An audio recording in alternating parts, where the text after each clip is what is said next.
Chair centre में थी ना, वो सेंटर में नहीं है।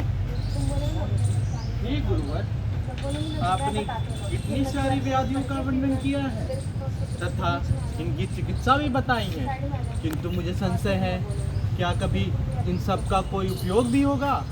मानव इतने विकृत हो जाएंगे कि उन्हें हितकर अहितकर में भेद ही भूल जाएंगे। हे अग्निवेश, आज तुम पूछ रहे हो कि इतनी सारी व्याधियों का वर्णन क्यों, परंतु एक समय ऐसा भी आएगा जब मनुष्य स्वास्थ्य से अधिक स्वास्थ्य से अधिक महत्व देगा। कृतयुग का कुछ समय बीत जाने के पश्चात कुछ धनी लोग अधिक भोजन करने लगेंगे। अधिक भोजन करने से उनके शरीर में भारीपन आएगा। भारीपन से थकावट उत्पन्न होगी। थकावट से आलस्य से और अधिक धन संचय करने लगेंगे। और अधिक धन संचय करने से परिग्रह उत्पन्न होगा। परिग्रह से मोह की उत्पत्ति होगी। मनुष्य दिनचर्या और सद्वृत्त का पालन पूर्णतः विपरीत करने लगेगा। काम, क्रोध, लोभ, मोह, ईर्ष्या, शोक, प्रज्ञा अपराध, इन अनेक कारणों से नानात्मक प्रकार की व्याधियों की उत्पत्ति होगी। हे अग्निवेश, मैं तुम्हें अपनी दिव्य दृष्टि प्रदान करता हूँ। आओ हम दोनों अब कलयुग का दर्शन करके आते हैं। तो पर्स भी लूंगी। बैलून ओए रहने देना, सोनियो। डॉक्टर के पास बैलून नहीं दिखा। ओए, पर्स के अंदर बैलून रख। ले आओ पनीर टिक्का दे नाल। अरे तो यहाँ पे है ना, घर पे है ना, उसे फेंक दिया। पनीर टिक्का दे नाल। अरे तुम बस खाते रहो, भूल गए क्या डॉक्टर के पास जाना था आज? क्यों जाना डॉक्टर दे नाल? असली तो भले चंगे आ। कुछ चंगे वंगे नहीं हो, देखो खुद को मोटे हो गए हो, मोटे। और मेरी जान जिस पाजी ने तो कहा है ढाई महीना में ना तोड़ा जिना तेरा पार गोरिए। बकवास मत करो, वो लड़कियों के लिए, तुम्हारे लिए नहीं है। तुम तो 2 कदम चलते ही तुम्हारी सांसें फूलने लगती है। बिन सहारे तुम बैठ नहीं जाते, और बैठे हो तो उठ नहीं पाते। चलो आज डॉक्टर के पास। रुको। फिर हम वापस आ जाएंगे। हम क्यों ऐसे बने? हाँ।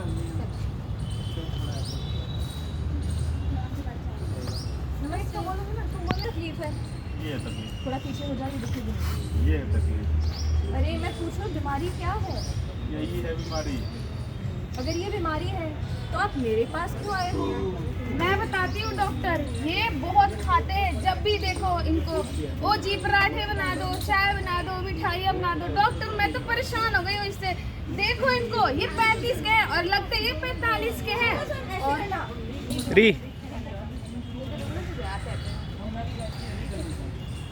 बताइए क्या तकलीफ है?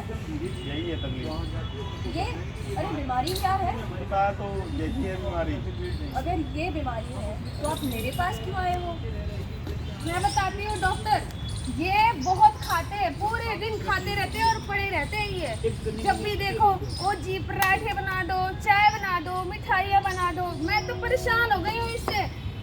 देखो इनको, देखो ये 35 के हैं और लगते ये और तो और डॉक्टर 16 पे एसी चला दे, फिर भी इसके पसीने छोटे हैं और बदबू तो पूछो ही मत। मैं तो परेशान हो गई। 10-10 परफ्यूम लगा रखे इसके घर में। अच्छा, कुछ नहीं बोलते हैं डॉक्टर। सारा पेट भरा पेट तो संतुष्टि निशानी होती है। अरे क्या संतुष्टि जी, देखो खुद को 9 महीने की गर्भवती लग रहे हो तुम। अरे आप दोनों शांत हो जाइए। कोई मुझे ये बताओ, ये पहले से ऐसे थे? नहीं, पहले तो मैं बहुत दुबला पतला था। नहीं डॉक्टर, शादी के टाइम पे बड़े हैंडसम थे, अब तो खैर। अच्छा, तो फिर ये सब और ये कब हुआ? डॉक्टर लाख चिल्लाती है लेकिन खाना बहुत स्वादिष्ट बनाती है। पेट भर जाए लेकिन मन नहीं भरता। मन करता है और खाते जाओ और खाते जाओ। मैं समझ गई आपको क्या दिक्कत है, और सब गलती आपकी है। आपको पता है आयुर्वेद ने बताया है मात्रावत अश्नियात, यानी खाना सही मात्रा में खाना चाहिए। और तो और बताया है कि पेट 3 भाग में विभाजित है, एक खाने के लिए, एक पीने के लिए और एक बिल्कुल खाली छोड़ना है। जो आप खाली छोड़ते नहीं हो, खाते रहते हो। तो बताइए, मोटे नहीं होंगे तो क्या होंगे? अच्छा डॉक्टर, ये मेरी गलती है। अरे बिल्कुल आपकी गलती है। आपको मैं ट्रीटमेंट दे सकती हूँ, पर सबसे महत्वपूर्ण ये है कि आप अपनी जीवन शैली को ठीक करें। सही टाइम पे सोना उठना, सही मात्रा में खाना खाना और मोस्ट इम्पोर्टेंट व्यायाम करना। मैं अभी 2-3 दवाई देती हूँ, बट आपको लाइफस्टाइल इम्प्रूवमेंट की ज़रूरत है। जाइए 2 हफ्ते में वापस आइए। धन्यवाद डॉक्टर। 2 हफ्ते में वापस जाइए। आइए तो धन्यवाद डॉक्टर। सही कहते हैं लोग, बीवी हमेशा सही कहती है। आज से मैं दोनों का ख्याल रखूंगा, स्वास्थ्य का भी और बीवी का भी। By doctor.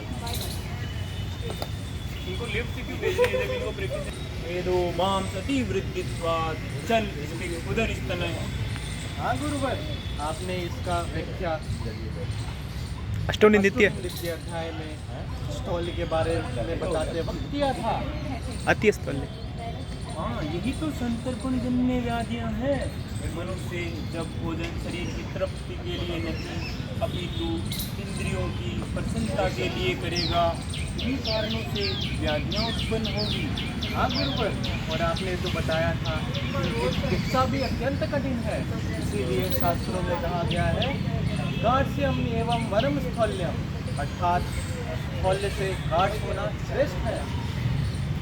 किंतु प्रभु, आपने तो अति कृष्ण को भी निंदित बताया था, ऐसा क्यों?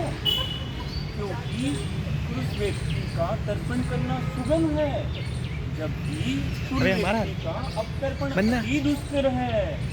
भाव वक्त में दिखाते हैं। कंटिन्यू रखना, ठीक ना? ये मतलब रोकना नहीं। अभी तो 10 बज गए, कंटिन्यू। चलते हैं।